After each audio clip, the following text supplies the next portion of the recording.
The heavy metal door clicked shut behind Jason, leaving the office humming with the same efficiency it had held for 12 years. He held a single sheet of paper, the edges still sharp against his thumb. 10 minutes.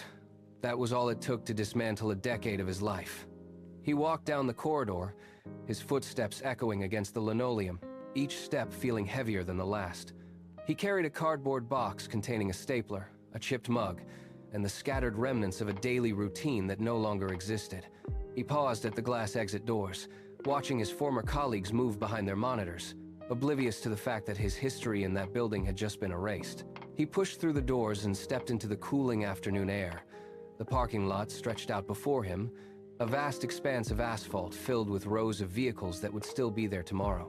His grip tightened on the box, the cardboard sagging under the weight of his belongings.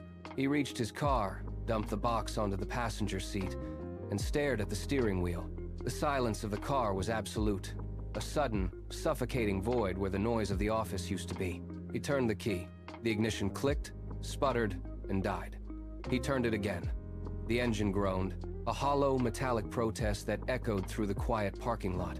He tried a third time, his knuckles turning white as he gripped the wheel, but the vehicle remained silent. He leaned his forehead against the plastic rim, his breath fogging the glass. The realization settled in. Even his car refused to move forward. He sat in the dark for an hour, watching the streetlights flicker on above the asphalt. When he finally reached home, the silence of the house felt louder than the office had. He dumped the contents of his box onto the kitchen table, pushing aside a stack of overdue utility bills and a final notice from the bank. The laptop screen cast a harsh blue light across the room, illuminating a list of mounting expenses. He stared at the blank wall, his mind looping the same phrase until it lost all meaning. Position eliminated. The words were a weight in his chest. He pulled his chair closer to the table, the wood scraping against the floor, and looked at the flickering cursor on the screen. He was trapped in the center of a life that had suddenly, violently, stopped working. Jason stared at the unpaid bills until the numbers blurred into gray static. His hands felt cold, resting flat on the table, but he forced them to move. He reached for a dusty volume on the shelf, the pages brittle under his touch. He flipped through until he found the passage. Every adversity carries the seed of an equal benefit. He read the words twice, letting them anchor his focus. The crushing weight in his chest did not vanish, but it shifted. He stood up, walked to the drawer, and pulled out a notebook he had not touched in 10 years. He returned to the table, sweeping the final notices into a pile to clear a space. He opened the notebook to the first clean page. He took a pen, the plastic casing smooth and firm in his grip.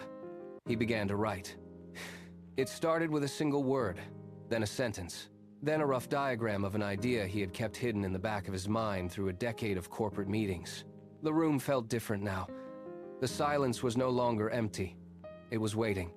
He mapped the market gaps, drawing lines that connected his experience to a future he had previously been too afraid to claim. He wrote until the ink ran dry on the page, his movements steady, his eyes fixed on the path ahead.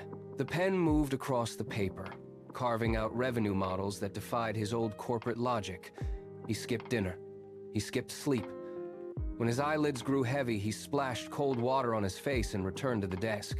He mapped out every potential client, sketching flowcharts that spilled over the edges of his notebook onto the wooden surface. His hands moved with a rhythm born of desperate clarity. By midnight, he moved to the laptop. He began building the landing page, his fingers flying across the keys in a blur. The room temperature shifted, the air growing stale as the house settled into the deep hours of the night, but he did not notice. He was consumed by the mechanics of the build. He debugged code, rearranged headers, and refined the copy until his vision sharpened into something tangible.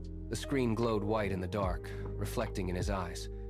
He worked through the hours of silence, ignoring the ache in his shoulders and the tremor in his hands. Then, the sky outside the window began to lighten. A pale, thin line of orange crept across the horizon. The sun bled through the curtains, catching the dust motes dancing in the air. He sat back, his eyes burning, and stared at the screen. The landing page was live. Monday morning arrived with a sharp, clinical chill. Jason stood in the center of his home office, the space feeling vast and unfamiliar compared to the cubicle he had occupied for 12 years. Outside, The steady drone of traffic signaled that the world had moved on, leaving him in a vacuum of his own making. He looked at the phone on his desk. It was a simple piece of plastic, yet it suddenly felt like a mountain he had to climb. He reached out and touched the receiver, drawing his hand back as if burned. The silence in the room was absolute, pressing against his ears. He walked to the window, watching his former colleagues crawl through the morning commute, their lives bound by the rhythm he had just broken.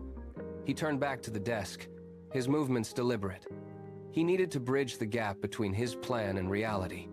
He picked up the handset, the cord coiling tight against his wrist. His fingers tightened around the plastic, the knuckles pale. He looked at the contact list on his monitor, the names of potential clients staring back at him. He took a breath that felt shallow, holding it until his lungs burned. His hand shook. He did not look away. He moved his finger toward the first name on the list, the contact point between his old life and everything he was about to build. The dial tone droned in his ear, a rhythmic pulse that matched the frantic beat of his heart. When the connection clicked, his first word caught in his throat, a sharp, ragged sound that betrayed his nerves. He stopped. He closed his eyes, forced a slow breath, and cleared his throat with a deliberate, harsh rasp. When he spoke again, the tremor was gone. His voice dropped into a steady, measured register, laying out the value proposition with surgical precision. He listened more than he talked, waiting for the gap in the client's logic before sliding his solution into place. The conversation shifted from polite inquiry to sharp, transactional interest. Minutes stretched into a blur of negotiation. When the client finally agreed, the silence that followed was not the heavy dread of the past, but the electric hum of possibility. Jason placed the handset down, his fingers steady. Raul Say did not wait for the adrenaline to fade. He opened the invoicing software, typed the figures with rhythmic intensity, and hit send. The confirmation message flashed on the screen at 11:50. By noon, the first transaction of his new life was logged in the system. The transition from the safety of a corporate salary to the wild uncertainty of the market had begun, and he had survived the first contact. The high of that first sale evaporated under the cold pressure of the market. Jason spent the next 6 months hitting walls. He sent hundreds of proposals into the void, only to receive silence or blunt, dismissive rejections. He lost deals on price, on timing, and on sheer inexperience. Each failure left him in his office late into the night, staring at spreadsheets that refused to balance. He had to learn the hard way that no one was coming to rescue him. When a server crashed, he didn't have an IT department to call. He spent 20 hours straight rewiring his own infrastructure. When a supply chain collapsed, he didn't have a logistics manager. He drove to the warehouse himself and hauled the inventory by hand. He learned to negotiate by stripping his own ego away, listening to the harsh feedback of potential clients until he could predict their objections before they spoke. He stopped looking for patterns in textbooks and started finding them in the wreckage of his own mistakes. His hands grew calloused from the physical work of running a business from the ground up. He became the strategist, the operator, and the closer. By the end of the year, he was no longer waiting for opportunities. He was creating them through sheer, grinding endurance. The final week of the year arrived with a stack of invoices and a mounting pile of reconciliation reports. Jason sat at his desk, the blue light of the monitor reflecting in his eyes. He pulled up the annual summary, his cursor hovering over the bottom line figure. He had been tracking these numbers daily, but seeing the aggregate total in one cell felt different. He highlighted the sum, compared it to his last corporate paycheck, and then looked away. He stood up, walked to the window, and stared at the street below for a full minute. He returned to the screen, refreshed the page, and looked again. The numbers held. His business revenue had officially crossed the threshold of his old salary. The weight of the last 12 months, the missed meals, the late-night repairs, the relentless cold calling suddenly resolved into a single, concrete reality. He was no longer trading time for a paycheck. He was generating value through his own infrastructure. He scrolled through the list of clients, then closed the laptop with a sharp, definitive click. The silence of the office no longer felt empty. It felt like space he had carved out for himself. He leaned back, exhaled, and realized the safety net he had once feared losing was never the foundation. The foundation was the work itself. He had arrived. 3 years later, the silence of a home office had been replaced by the steady hum of a commercial floor. Jason stood near the glass partition, watching his team move through the space. They were navigating tasks he had once performed alone. He walked the perimeter of the room, listening to the rhythmic clicking of keyboards and the low murmur of professional collaboration. Every desk was occupied. Every screen was active.